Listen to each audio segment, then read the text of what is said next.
Your Majesty, Your Grace, you have served this kingdom many times.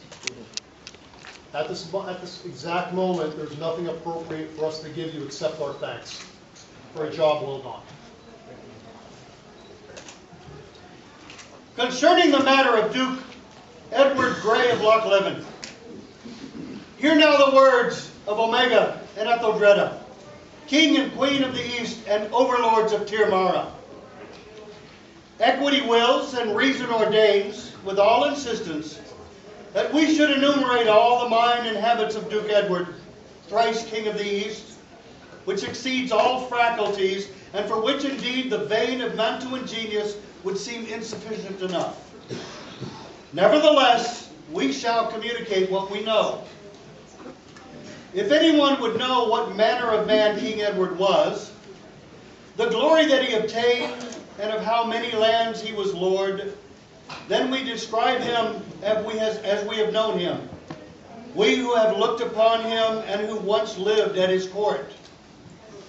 This King Edward was a very wise and a very great man, and more honored and more powerful than any of his predecessors. He was mild to those good men who held to law and honor, but severe beyond measure to those who withstood his will. He was remarkable for his great prudence, his inflexible spirit in adversity, and his military skill. No one was more honest in speech than he, more polite in eating,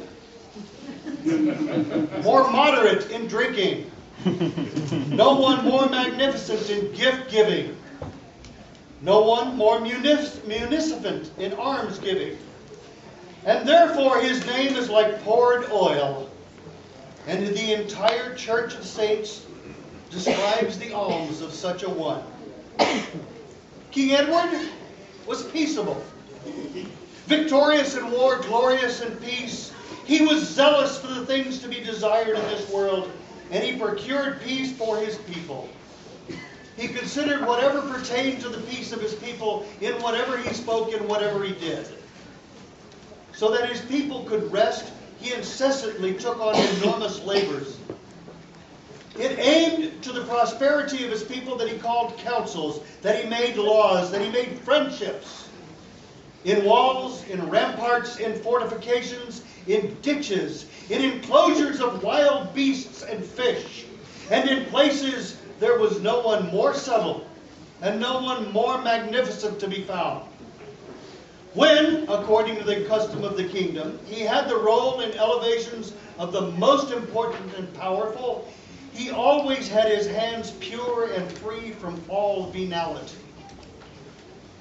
We merely touch upon, but will not describe, these and other endowments of soul as such a body with which nature had marked him before others. Truly, Cicero and Virgil themselves would sweat under such labor. Thus do we mark the good order that King Edward established in the East, and we know it by visible proof of the prosperity of the kingdom. And we offer thanks for the thrice-shouldered labors of Duke Edward, done and witnessed at Black Icorndale by our hand, Omega and Etheldreda, the 11th of April, at Associate Times 49. This document is created by Mistress Eloise of Coulter.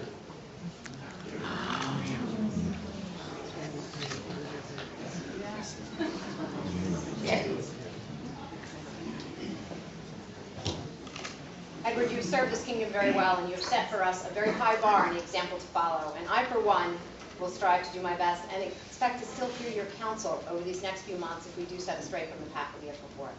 But thank you so very, very much. Appreciate it.